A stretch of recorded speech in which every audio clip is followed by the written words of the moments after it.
All right, thank you very much, Brittany. It is time for the Where's the Love segment. The Love Doctor joins us, and she's giving us advice. This morning, some tips about a tough subject for a lot of people because we know that divorce is tough on a lot of families. And I know the divorce rate, well, it's around 50%. Right. So it's very tough, and then people have a hard time recovering from divorce sometimes. They do. You know, it's a tough situation. It's usually very painful. So there are a lot of different things, though, that people can do to improve that situation and do to recover after they finish. And one of those you talk about is create healthy boundaries with the ex, especially if they have a restraining order. Right. If they have a restraining order, just stay away. That's it right. would probably be best. Okay. But you know, it's easy when you don't have children, or it's easier. Right. But when you do have children, that creates a whole different environment.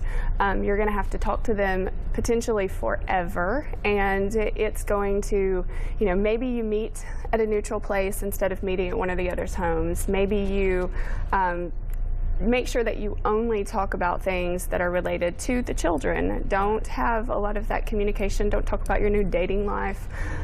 Because that brings in old emotions, right? When if you're constantly seeing the ex, you know, and that really can cause problems. Right, it can. It can cause you a lot of emotional trauma if the divorce wasn't your idea, you didn't desire it. Gotcha. Make sure that you don't try to lean on each other for support. Okay. That actually is really important for couples that don't have children. I see a lot of them go back to each other and lean on each other for support, and that just kind of makes really fuzzy boundaries. Unless there's a chance to be reconciled, and I guess that would be a different situation. Very different. Okay, so talk about building your network then around, socially and with your family as well. Right. That's very, very important because, you know, in a divorce, we usually have couple friends.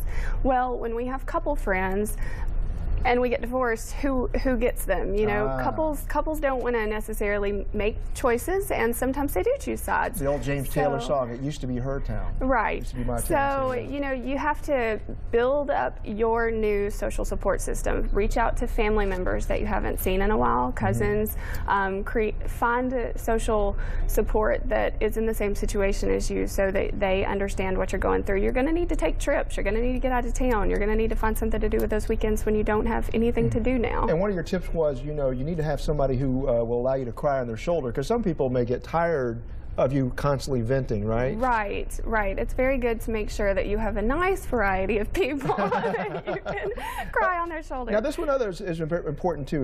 You know, keep yourself healthy. Right. A lot of times when people are going through divorce, they lean on alcohol or, you know, pills or something to just help them kind of forget and get through things. Bad idea, right? Bad idea.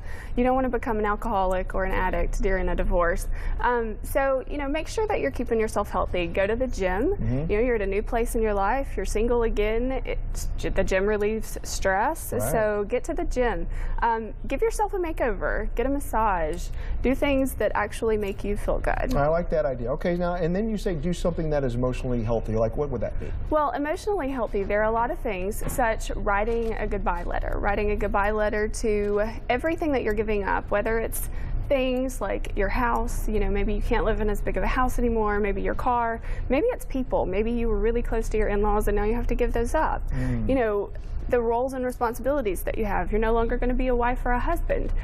Write a goodbye letter and say goodbye to those things, because you're putting those things away for now. Kind of like a way for a mental, emotional closure. Right. Okay.